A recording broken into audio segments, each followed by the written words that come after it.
Welcome to this episode of Mentors at Your Benchside, the podcast giving you advice, tips and tools for getting the most out of your research. I'm Thomas Warwick, and today I'll be talking to you about the whys and hows of multiple fragment ligation. Why would you want to perform a multiple fragment ligation? Imagine you're trying to clone a large, say 7.5 kilobase coding sequence with difficult to PCR regions. You may not be able to amplify the whole thing. You likely have to amplify multiple fragments and stitch them together to create the final 7.5 kilobase insert encoding your favourite protein. Plus, you need to attach a specific strong promoter to said 7.5 kilobase insert. You might need to ligate multiple fragments into a single vector for many reasons, but I'll guess your time is always in short supply. If you could perform a single ligation instead of 3 tedious sequential ligations and save time and the potential for scarring, all the better, right? Sequential ligation versus one-step ligation. Let's cover the basics, starting with sequential ligations. There are a few options for cloning methods. One of the most common methods is using restriction enzyme ligation. You can also ligate the blunt ends if you cannot find unique or compatible restriction sites. You can start by using PCR to amplify multiple pieces of your desired insert. Next, ligate the first amplicon into the vector.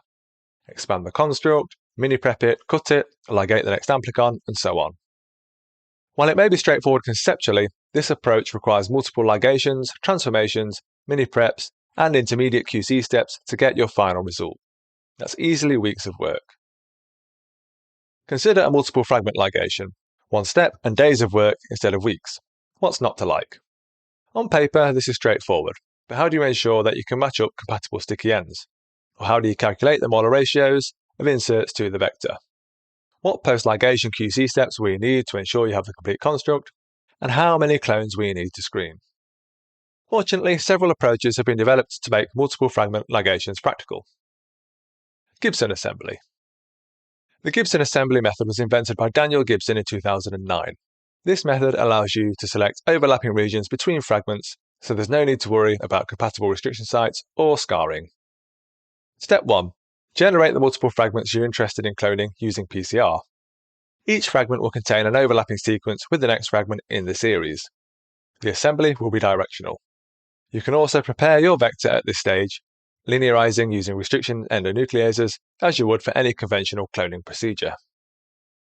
Step 2. Post-PCR cleanup of amplicons to remove PCR reagents and unincorporated nucleotides, and post-digest cleanup of your linearized vector. Step 3. In a single tube reaction, combine all purified linear fragments and the linearized vector. A 5' DNA exonuclease erodes the 5' end of all ds-DNA to create sticky ends of varying lengths. The adjacent fragments will now anneal directionally with a DNA polymerase to fill in any gaps and a ligase to seal the nicks. After creating the construct, you transform your competent E. coli as you would for any other ligation, and screen the resulting transformants for the correct clone. Other methods for multiple fragment ligations.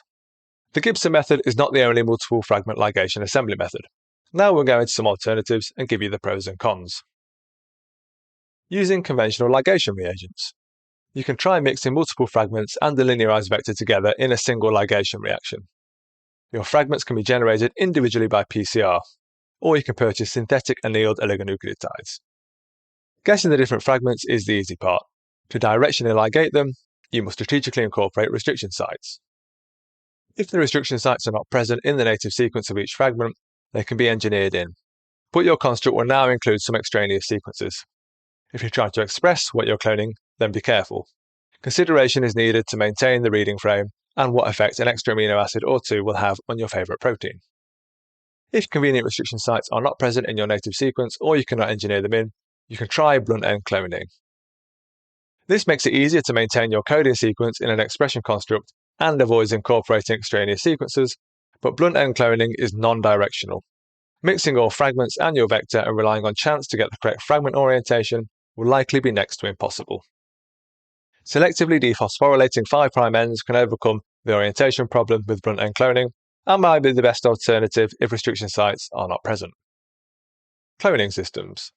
Various other cloning approaches like the gateway system or topo cloning are on the market to make single insert cloning easier. These systems use approaches to make ligations more efficient, and that certainly can be an asset. However, the same issue you'd encounter directionally ligating multiple inserts still exists with these cloning systems. While the efficiency of ligation may exceed that of conventional cloning, you must still grapple with getting the multi-way ligation conditions just right. And that leads us to our next section: optimization. The conditions for a multiple fragment ligation must be optimized. Ligation conditions that work just fine for one insert may not favor the ligation of multiple inserts.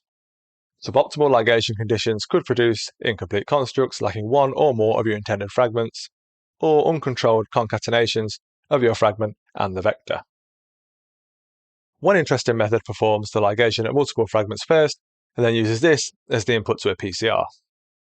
There may be multiple ligation products, but you can amplify the correct one based on size by gel purifying the correctly sized fragment. In this case, it doesn't matter if the fully ligated fragment is favoured, because PCR can amplify a needle in a haystack. This is a unique way to isolate the multiple fragment ligation product and then just clone a single large insert into your vector. This method requires a bit of optimization, but if you get the conditions right, it's an efficient alternative to the Gibson method. In general, ligation conditions must account for specific ligase selected and the amount used, ligation time and temperature, the size of the fragments, and molar ratios of fragments to the vector. So that's it for multiple fragment ligation. Check out the episode description for links to related articles and resources. And don't forget to subscribe to the podcast to get more help and advice from mentors at your benchside.